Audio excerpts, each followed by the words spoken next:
Amen. So that was interesting just for you. I know that's his paraphrase, but that's how he paraphrased that verse, a bird in the hand.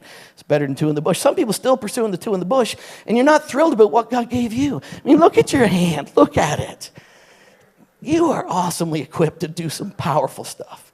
You really are. And you know what? When you're faithful in a little, he's going to give you more. And when you're faithful in a bit more, he's going to unpack more. And when you show stewardship of his purpose and how much you honor what he's graced you with right now, he's going to unpack and unload incredible things in your life. But you got to get your heart in your hand. You got to realize that what you got in your heart is going to be fulfilled by what you're looking at right here in your hand. I had a one that's good, and she's a staff member. She was paid to say that. Get excited about what you have right now. Ecclesiastes 3 verse 11. He made everything beautiful in his time. He also planted eternity in men's hearts, a divinely implanted sense of a purpose working through the ages with nothing under the sun, but God alone can satisfy. He's put something unique, some special purpose in you that only he can satisfy. And I'm going to show you a picture. You ready? Here's a picture. Who is that guy? That's Bono. What's he holding? Wow, look what's in his hand. He's got a microphone. God gave him a talent. God gave him a gift. He got a microphone. Frankie got a microphone for Christmas. And it goes, and she just shakes what her mama gave her. It's so awesome. But there's Bono, got a microphone. But you know, Bono's a good believer. He really is. Other people don't think he is. You're just crazy. He really is. But here's a guy who realizes that this microphone and this talent that God gave me, it's for others. And he doesn't just sing into crowds. So, didn't that make you feel good? Ha ha, woohoo, all right. Did you pay your tickets? Buy my albums? Thank you very much. Oh, he's doing that. Show the next picture. Look at this. There's him at the UN. There's him with Barack Obama. There's him at the World Economic Forum. He's got a dream to see Africa set free from oppression and set free from bondage and see yokes broken of where the corruption and things aren't getting through to people. And he wants to see things transformed in a whole nation, not only there. I mean, it was his songs, the things he sang. He was singing songs back when Ireland was still fighting and the Catholics and the Protestants were blowing each other up. I mean, he was singing in the name of love. He was singing songs just saying, I'm going to use what I got in my hand to speak and prophesy over a nation. And then not only that, it's going to open doors for me. It's going to give me platforms where I'm going to stand before kings and I'm going to speak about the purpose and the dream and the passion that's in my heart.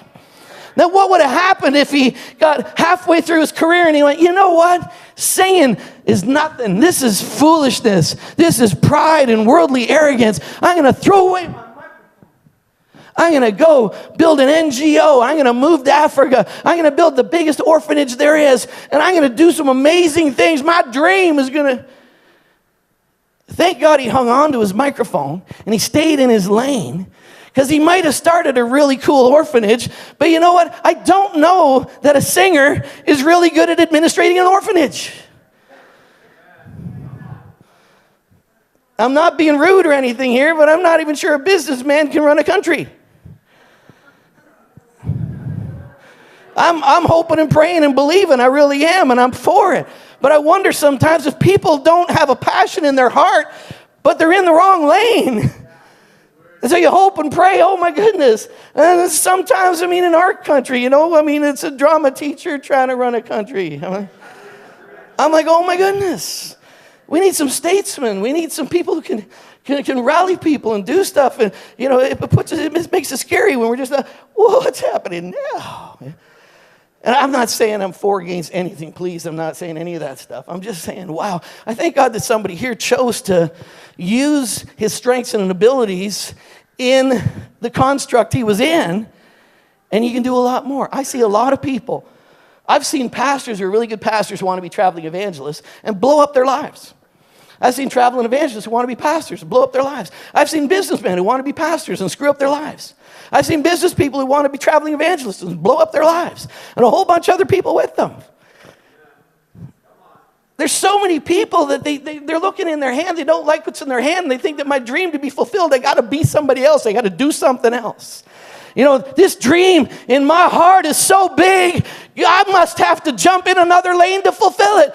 No, trust God that the dream that he put in your heart, what he put in your hand, if you'll be faithful with what's in your hand, what's in your heart will come into manifestation. Some of you mad at me already because some of you happy. I don't know, but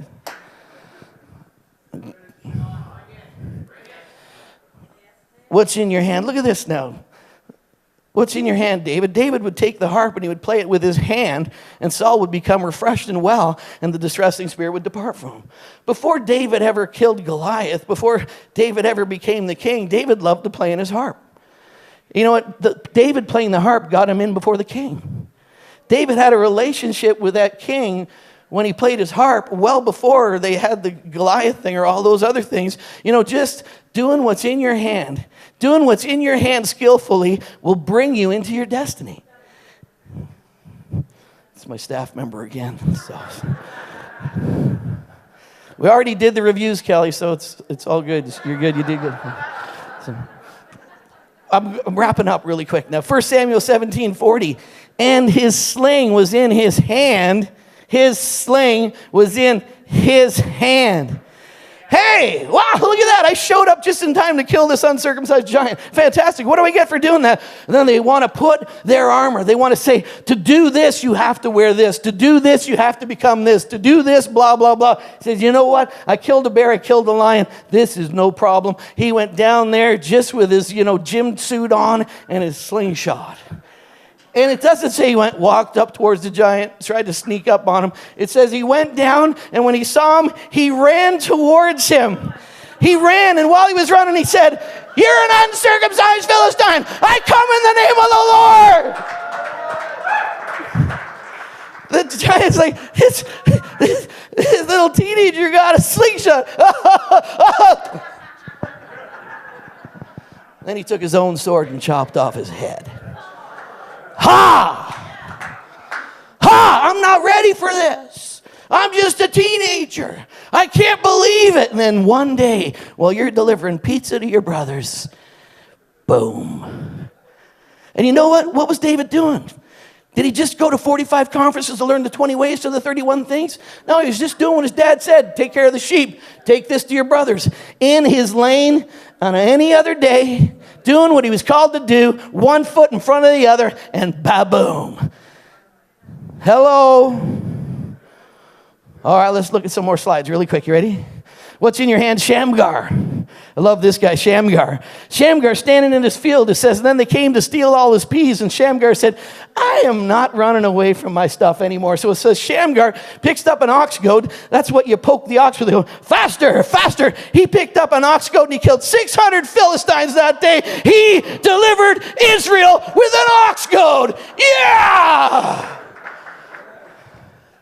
What's in your hand? Give me another one. Give me another. Samson. Here's Samson. Samson's being attacked by a whole bunch of Philistines. He's looking around. I got nothing in my hand. What's within my reach? He reaches down. He finds a jawbone of an ass. Turn to your neighbor. Say, he's not talking to you. But you have to understand, look at the word fresh.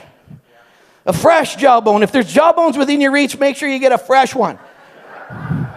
Because, you ever seen an old jawbone? It's not going to cut to anybody. But a fresh one, it's going to kill a lot of people.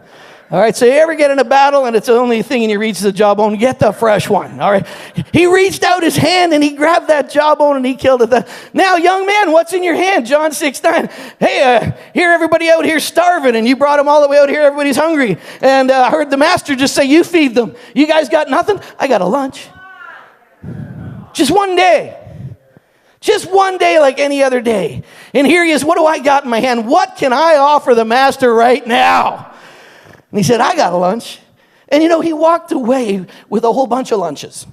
If you sow lunch, you get lunch. And he got lunch pressed down, shaken together, running over. Big cart pulls up, a big tractor trailer pulls up. Mom, come on out. Clean out the refrigerator. I was at a meeting with Jesus. I made an offering. Where'd you get all that stuff? Supernatural favor and provision.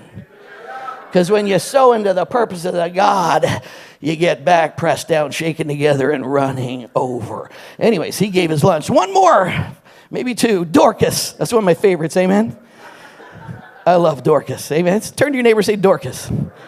All right, for some of you guys, you've heard that a lot, I know. Anyways, I got a friend named Dorcas in Toronto. Alex and Dorcas, they're my friends. They're from Ghana, and her name is Dorcas. So when I say, hey, Dorcas, it's good because that's her name. Okay, so... But and all the widows stood by him weeping, showing their tunics and garments made by Dorcas. Dorcas made those with her hands, with a needle and a thread. She made this stuff. She's dead. They heard this miracle worker in another city. Now, they could not live without Dorcas. Why could they not live without Dorcas? She was a miracle worker, a healer, a deliverer, a master orator of the word of God. No, she made poor people clothes. And they wanted to get Peter. Peter, you got to come here. Why? Is a great man of God died? A great politician, a great world leader? No, the lady who knits our clothing. She died, and we can't live without her. Could you raise her up, please? Well, I can sew. Hello.